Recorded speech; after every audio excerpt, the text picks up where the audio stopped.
मैं डॉक्टर भामा अग्रवाल आपके अपने यूट्यूब चैनल पर आपका स्वागत करती हूँ, अभिनंदन करती हूँ। आइए प्यारे बच्चों, आज हम बिहारी जी का अध्ययन आरंभ करते हैं।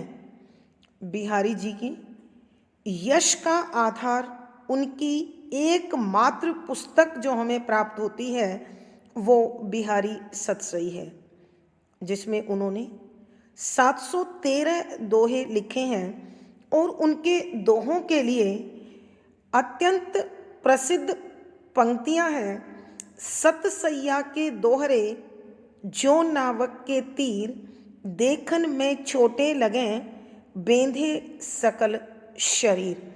अर्थात ये दो पंक्ति वाले दोहे अपने आप में एक अद्भुत भाव सौंदर्य, कल्पना सौंदर्य, विषय सौंदर्य और शिल्प सौंदर्य समेटे हुए हैं। इन दोहों के अध्ययन से हमें यह भी जानकारी मिलती है कि बिहारी जी एक सामान्य व्यक्तित्व नहीं है। वो अनेक विधाओं का और अनेक विषयों का अत्यंत प्रबुद्धता से, अत्यंत बारीकी से ज्ञान रखते थे।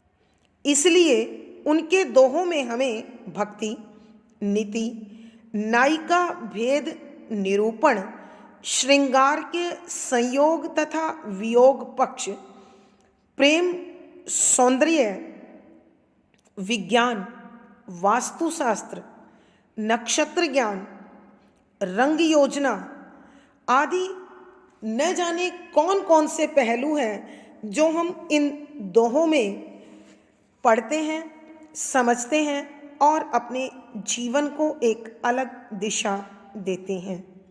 यहाँ कवि ने प्रभु के प्रति उल्हाना भी दिया है, अपना प्रेम भी जताया है और उन्होंने यह भी बताया है कि प्रभु, मुझ जैसे पापी से अब आपका पाला पड़ा है। जब मुझे मुक्त करके दिखाओगे तो जानूंगा। यानी कहीं कहीं वह उन्हें चुनौती देते हुए भी दिखाई देते हैं। साथ ही वो यह भी कहते हैं कि यदि कोई व्यक्ति इस संसार के गुणों को देखता नहीं है, समझता नहीं है, महसूस नहीं करता, तो इसका अभिप्राय यह कतई नहीं है कि संसार में गुण नहीं है। यह संसार अनेक गुणों से भरा हुआ है, अनेक योग्यताओं से भरा हुआ है, लेकिन मनुष्य उन गुणों को केवल इसलिए नहीं देख पाता क्योंकि वह उन्हें समझना चाहता नहीं है अथवा उसे समझ में आते नहीं हैं। ठीक उसी प्रकार जैसे हम इन आँखों से पूरे विश्व को देखते हैं, लेकिन एक आँख दूसरी आँख को नहीं देख सकती।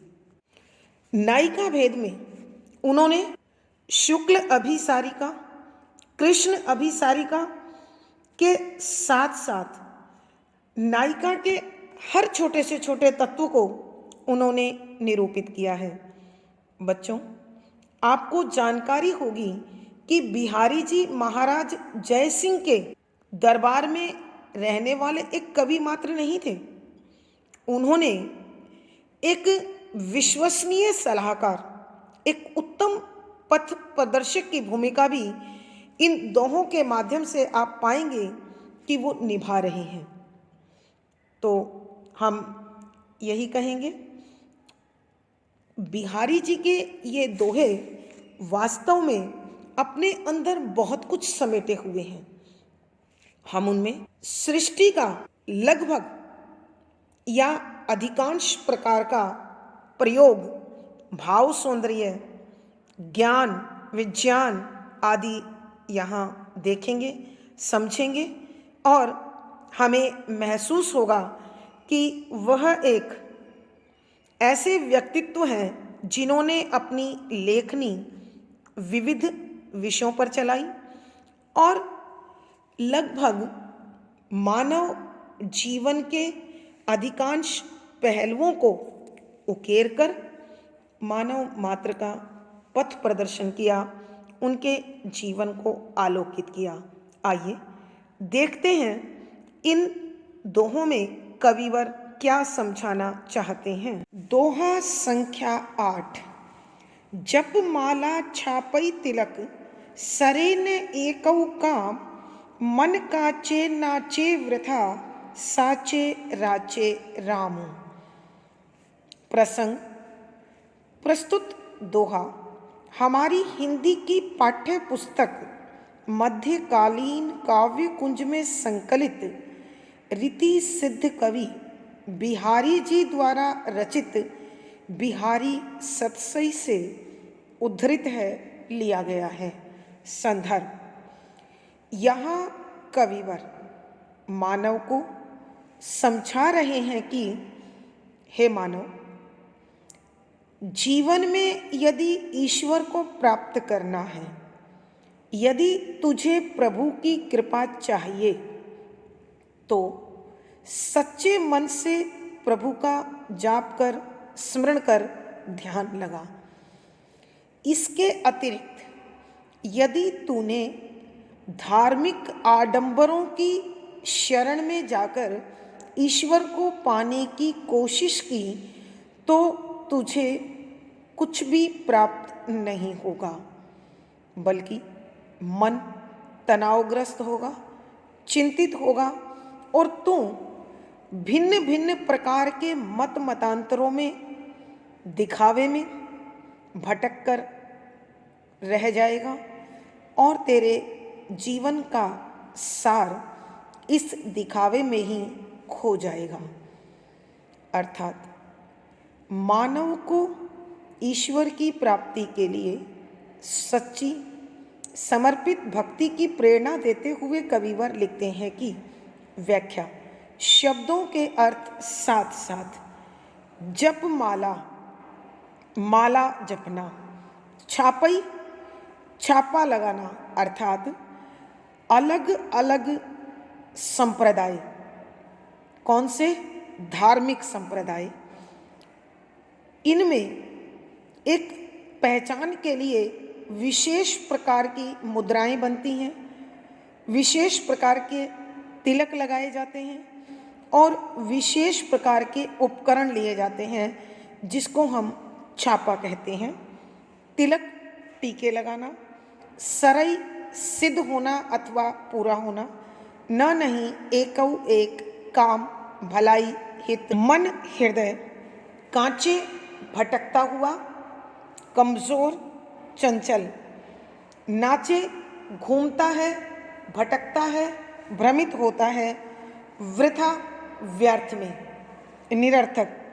साचे, सच्चे। राचई, रुचिकर होना, पसंद आना, प्रिय लगना। रामौ, राम को।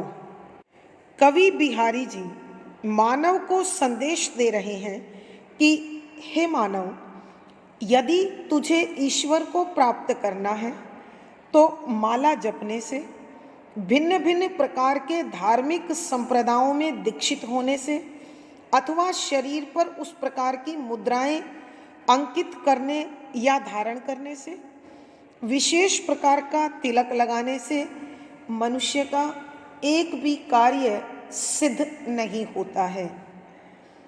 जिस मन में चंचलता है, जो मन कमज़ोर है, वो शीघ्र ही डांवाडोल हो जाता है और किसी न किसी प्रकार की विशेष बात के प्रभाव में आकर वह यहाँ वहाँ भटकता रहता है।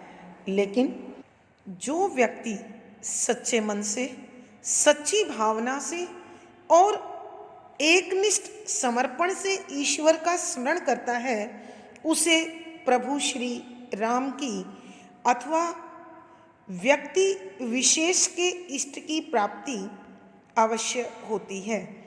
बच्चों, एक बार फिर हम इस दोहे की व्याख्या करते हैं। कवि बिहारी जी मानव मात्र को समझाते हुए कहते हैं कि हे मनुष्य, ईश्वर की प्राप्ति के लिए धार्मिक आडंबरों की आवश्यकता नहीं है। जो भक्त सच्ची भावना के साथ समर्पित भक्ति के साथ केवल सच्चे हृदय से उनका ध्यान करता है तो अवश्य वह ईश्वर उन पर कृपा करता है, उन पर दया करता है और उन्हें प्राप्त हो जाता है।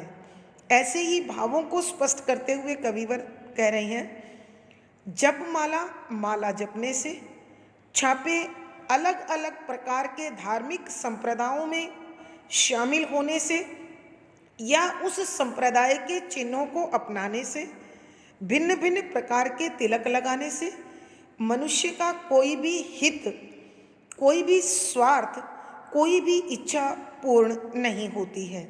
क्योंकि जिस व्यक्ति का मन चंचल है, मन कमज़ोर है, मन विचलित है, मन डामाडोल है, उसके द्वारा किए जाने वाले प्रत्येक धार्मिक कर्मकांड को हम सारहीन कहेंगे, निरर्थक कहेंगे, बेमानी कहेंगे, जिनका कोई अर्थ नहीं है। कविवर कहते हैं, साचे राचे राम, कि सच्चे व्यक्ति को तो प्रभु भी प्रेम करते हैं। अर्थात जो सच्चा भक्त है, ईश्वर उसके वश में होते हैं, उसके प्रेम के बंधन में बंधे हुए होते हैं। अतः अपने भक्त की एक सच्ची, चाहे वो कितनी ही छोटी पुकार हो, तुरंत उसकी सहायता को पहुंच जाते हैं। भावार्थ, कवि के कहने का भाव यह है कि ईश्वर को पाने का रास्ता धार्मिक कर्मकांड नहीं, सच्ची भावना है। अतः हमें सच्ची भावना धारण करनी चाहिए, अपनानी चाहिए। विशेष यहाँ कवि ने सच्चे भक्त के गुण और ईश्वर के प्रति समर्पण को स्पष्ट किया है। शुद्ध साहित्यिक ब्रज भाषा का प्रयोग है, शांत रस है, प्रसाद गुण है, दोहा, छंद, गेय शैली और संगीतात्मकता बनी हुई है।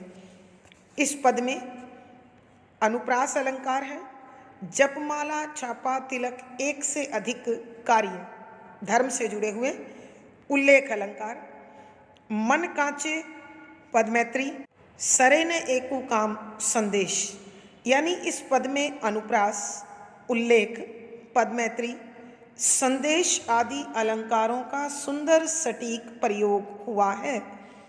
दोहा संख्या 9, घरु घरु डोलत दीन हवे, जनु जनु जाच तु जाय, दिए लोभ चश्मा चखनु, लघु पुनि बड़ो लखाई। प्रसंग पूर्ववत। संदर्भ, यहाँ लालची और स्वार्थी मनुष्य की मनोवृत्ति पर, स्वभाव पर अथवा आदत पर कटाक्ष किया है कवि ने, और साथ ही संदेश दिया है कि मनुष्य इस संसार में यदि निष्पक्ष, स्वार्थ रहित, लोभ मुक्त होकर कार्य करेगा तो उसे यह संसार सम्यक भाव से शुद्ध और पवित्र नजर आएगा। इसी प्रकार के भावों को स्पष्ट करते हुए कविवर लिखते हैं। व्याख्या। पहले शब्दों के अर्थ। घरु घरु, घर घर, डोलत घूमता है, दीन लाचार, असहाय, गरीब, निर्धन, हवे बनकर अथवा होकर, जनु जनु प्रत्येक व्यक्ति को, जांच तू मांगता रहता है, जाई जाकर, दिए धारण करके, आँखों पर लगाकर, लोभ लालच का, चश्मा चश्मा, चखनू आँखों पर, लघु छोटा, पुनि फिर, बड़ो विशाल, लखाई दिखाई देता है, देखता है। कवि बिहारी जी बताते हैं कि जिस व्यक्ति के हृदय में लालच समाया होता है, स्वार्थ समाया होता है, वह एक घर से दूसरे घर असहाय, लाचार, बेबस, दीनहीन बनकर घूमता रहता है और उसका स्वभाव बन जाता है जनु जनु जाचती जाई, और हर व्यक्ति से वह मांगने लग जाता है, क्योंकि दिए लोभ चश्मा चखनू, उसने अपनी आँखों पर लोभ रूपी चश्मा लगा रखा होता है। इसलिए लघुपुनी बड़ो दिखाई, कि जो तुच्छ है, जो खुद कमज़ोर है, फिर वो उसे बड़ा दिखाई देता है, समर्थ दिखाई देता है, सामर्थ्यवान दिखाई देता है। एक बार पुनः कर रहे हैं। कवि बिहारी जी बताना चाहते हैं कि जो व्यक्ति लालची और स्वार्थी होता है, वह अपनी आँखों पर, मन की आँखों पर लालच का चश्मा लगाकर इस संसार में भटकता फिरता है। वह हर घर के दरवाजे पर लाचार बेबस होकर घूमता है और हर व्यक्ति से उसके निकट जाकर कुछ न कुछ मांगता रहता है, याचना करता रहता है, क्योंकि स्वार्थ के कारण, लालच के कारण उसे हर छोटा व्यक्ति भी बड़ा दिखाई देता है। कहने का भाव यह है, जब हम अपने आप को लाचारी से, बेबसी से ढांप लेते हैं, तो हमें हर दूसरा व्यक्ति हमसे अधिक समर्थ, योग्य और सामर्थ्यवान दिखाई देने लगता है, शक्तिशाली लगने लगता है। यह एक भ्रामक स्थिति है, एक मन का वहम है। भावार्थ, कवि के कहने का भाव यह है कि मनुष्य को ईश्वर से प्राप्त वस्तु ही पर्याप्त होती है, इसलिए उसे अपने आत्मविश्वास को बनाए रखना चाहिए, जिससे उसकी उदारता और योग्यता विकसित होती है। विशेष यहाँ कवि ने लोभी व्यक्ति पर कटाक्ष किया है। शुद्ध साहित्यिक ब्रज भाषा का प्रयोग है, शांत रस है, प्रसाद गुण है, दोहा छंद गेय शैली और संगीतात्मकता बनी हुई है। इस पद में घरु घरु, जनु जनु, पुनरुक्ति प्रकाश, लोभ चश्मा, रूपक अलंकार, चश्मा चखनू, अनुप्रास अलंकार, लघुपुनी बड़ो दिखाई, स्वभावोक्ति अलंकार, यानी इस दोहे में पुनरुक्ति प्रकाश, रूपक, स्वभावोक्ति, अनुप्रास आदि अलंकारों का सुंदर सटीक प्रयोग हुआ है। दोहा संख्या 10। तजी तीरथ हरि राधिका, तनदुति करी अनुराग, जिहि ब्रिज केली निकुंज मग, पग पग होत प्रयाग। प्रसंग पूर्ववत। संदर्भ, यहाँ कवि बिहारी जी मनुष्य को धार्मिक कर्म कांडों से बचकर, धार्मिक आडंबरों से बचकर सच्चे प्रेम और भक्ति का मार्ग दिखाना चाहते हैं। इसलिए वो बता रहे हैं कि व्याख्या, शब्दों के अर्थ साथ साथ। तजी त्याग कर, तीर्थ, तीर्थों पर भटकना। हरि विष्णु या श्री कृष्ण, राधिका राधा रानी, तन शरीर, दुति चमक, करी करने पर, अनुरागु प्यार, जिहि जिन, ब्रज केली खेल अथवा प्रेम लीला, निकुंज कुंज और निकुंज यानी हरियाली से घिरे एकांत प्रदेश, मग रास्ता, पग पग कदम कदम पर होत बना हुआ है, प्रयागु प्रयागराज तीर्थ, मुक्ति का धाम। बिहारी जी मानव को समझाते हैं कि हे मानव, यदि तेरे हृदय में उस परम शक्ति को पाने की इच्छा है अथवा उसके प्रेम और भक्ति की अदम्य चाह है, उनकी कृपा तुझे चाहिए, तो तू तीर्थों पर भटकना छोड़ दे। यहाँ वहाँ जाने से कोई लाभ प्राप्त नहीं होगा। हरि राधिका तन दुति करी अनुराग, तो फिर तू श्री कृष्ण और राधा के शारीरिक सौंदर्य से उनके चरित्र से प्रेम कर, क्योंकि जिहि ब्रज केली निकुंज मग, कि जिनके कारण ब्रज की गलियों में, ब्रज के निकुंज और कुंज के रास्तों पर उस परम शक्ति ने अनेक प्रकार की प्रेम लीलाएं की हैं, अनेक प्रकार के खेल किए हैं। इन लीलाओं के कारण पग पग होत प्रयाग, कि पूरा का पूरा ब्रज धाम हर कदम पर प्रयागराज के समान मुक्ति का धाम बन गया है। एक बार फिर कवि बिहारी जी मानव मात्र को संबोधित करते हुए कहते हैं कि हे मानव, यदि तेरे हृदय में प्रेम और भक्ति की चाह है तो तू एक स्थान से दूसरे स्थान पर तीर्थ यात्रा करना छोड़ दे और श्री कृष्ण राधा के चरित्र से, उनके शारीरिक सौंदर्य से, उनके शारीरिक सौंदर्य से प्रेम कर, क्योंकि ये वो दंपत्ति है, ये वो परम शक्ति है जिन्होंने ब्रज के कुंज निकुंज प्रदेशों में अनेक प्रकार की लीलाएं की हैं, प्रेम का प्रसार किया है।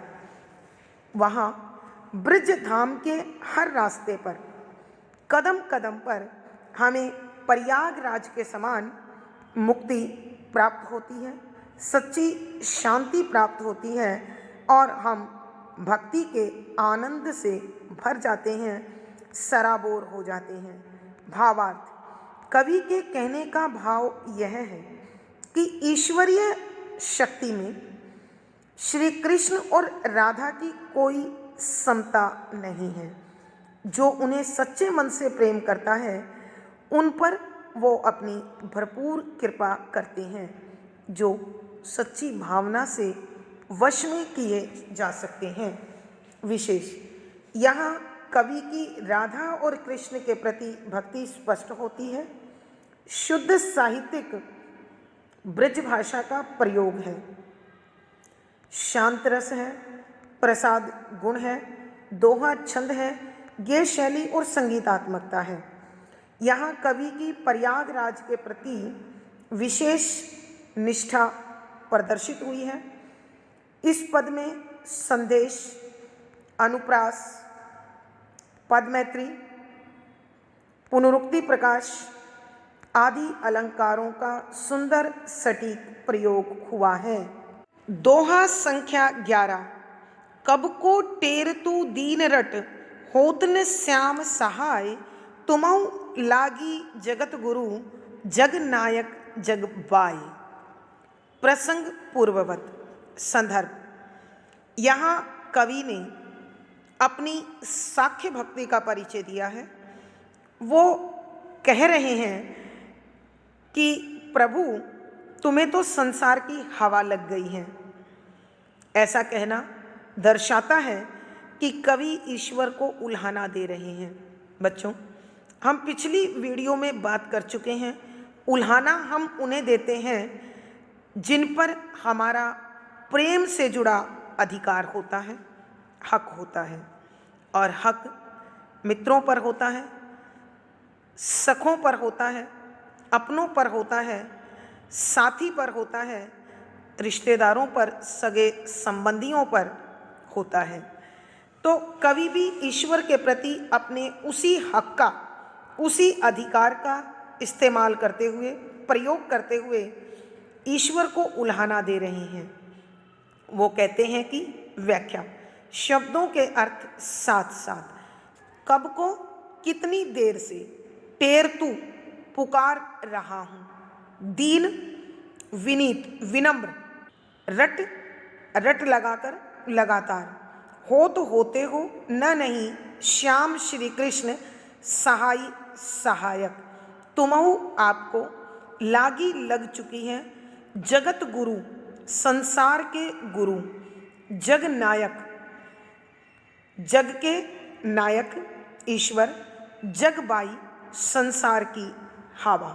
व्याख्या में देखिए कविवर किस प्रकार उल्हाना देकर ईश्वर पर अपना अधिकार जताते हुए कहते हैं, हे प्रभु, हे श्री कृष्ण, कब को टेर तू दीन रट, कि मैं तो कब विनम्र भाव से, बड़े प्रेम से, बड़े अपनेपन से आपको पुकार रहा हूँ, आपसे प्रार्थना कर रहा हूँ, आपसे निवेदन कर रहा हूँ कि आप मेरे सहायक बने, मेरी साथी बने, मुझ पर कृपा करें। होत न श्याम सहाय, लेकिन श्री कृष्ण आप मेरे सहायक नहीं बन रहे हो, मेरा उद्धार नहीं कर रहे हो, मुझ पर अपना अनुग्रह, अपनी कृपा नहीं बरसा रहे हो। तुमऊ लागी जगत गुरु, हे ईश्वर, ऐसा लगता है कि आप संसार के गुरु हैं, जगनायक, आप संसार के स्वामी हैं, लेकिन आप पर भी मेरे भक्ति भाव का कोई असर नहीं हो रहा है, क्योंकि तुम्हें इस जमाने की, इस दुनिया की, इस संसार की हवा लग गई है। हवा लगने से अभिप्राय यह है कि जिस प्रकार संसार के लोग केवल स्वार्थ को पूर्ण करने के लिए भिन्न भिन्न रिश्तों का निर्वाह करते हैं, आप भी उसी के प्रभाव में आ गए हो, क्योंकि आपका कोई स्वार्थ मुझसे सिद्ध होता नहीं है, इसलिए आप मेरी इच्छा पूर्ण नहीं कर रहे हैं। एक बार फिर कर रहे हैं। कवि बिहारी जी कहते हैं कि हे प्रभु श्री कृष्ण, मैं आपको अत्यंत विनम्र भाव से, दीन भाव से, लाचार भाव से पुकार रहा हूँ, लेकिन प्रभु आप न मुझ पर कृपा कर रहे हैं, न मेरे सहायक बन रहे हैं और न ही मेरा उद्धार कर रहे हैं, मुझ पर अपनी कृपा और अनुग्रह नहीं बरसा रहे हैं। हे संसार के स्वामी, हे संसार के पथ प्रदर्शक, हे संसार के मार्गदर्शक, मुझे तो आपके इस व्यवहार से ऐसा लगता है मानो आपको भी संसार की हवा लग गई है, आप निस्वार्थ भाव से काम करना छोड़ चुके हैं। कहने का भाव यह है कि प्रभु भक्त की आशा के अनुरूप, इच्छा के अनुरूप उसे प्राप्त नहीं हो रहे हैं। कविवर इच्छा रखते थे कि प्रभु उनका कल्याण करेंगे, उनका उद्धार करेंगे, उन पर कृपा करेंगे, लेकिन कवि की दृष्टि में ऐसा नहीं हुआ है। इसीलिए कवि उल्हाना देकर कहते हैं कि प्रभु आपको जमाने का, इस संसार का असर हो गया है, इसलिए आप मेरी पुकार नहीं सुन रहे हैं। भावार्थ, कवि के कहने का भाव यह है कि सच्चा भक्त ईश्वर पर पूर्ण अधिकार रखता है। विशेष यहाँ भक्त के द्वारा भगवान को दिया जाने वाला ये उल्हाना अत्यंत दिलचस्प है, रोचक है, आनंदवर्धक है। शुद्ध साहित्यिक ब्रज भाषा का प्रयोग है, भक्ति रस है, प्रसाद गुण है, दोहा छंद है, गेय शैली और संगीतात्मकता बनी हुई है। जगत की हवा लग जाना लक्षणा शब्द शक्ति है। यहाँ अनुप्रास, प्रश्न, उत्प्रेक्षा, पदमैत्री, उल्लेख आदि अलंकारों का सुंदर सटीक प्रयोग हुआ है। आज की कक्षा में बस इतना ही। अगली वीडियो में हमारी फिर मुलाकात होगी। पिछली वीडियो का लिंक आपको यहाँ पर मिल जाएगा। आशा है पढ़ा गया विषय आपको समझ में आ रहा होगा। अपने भाव कमेंट बॉक्स में लिखकर बताएं। वीडियो को लाइक करें, शेयर करें और चैनल सब्सक्राइब करें। धन्यवाद बच्चों। आपका दिन और जीवन सुखमय हो, इसी शुभकामना के साथ धन्यवाद, आभार।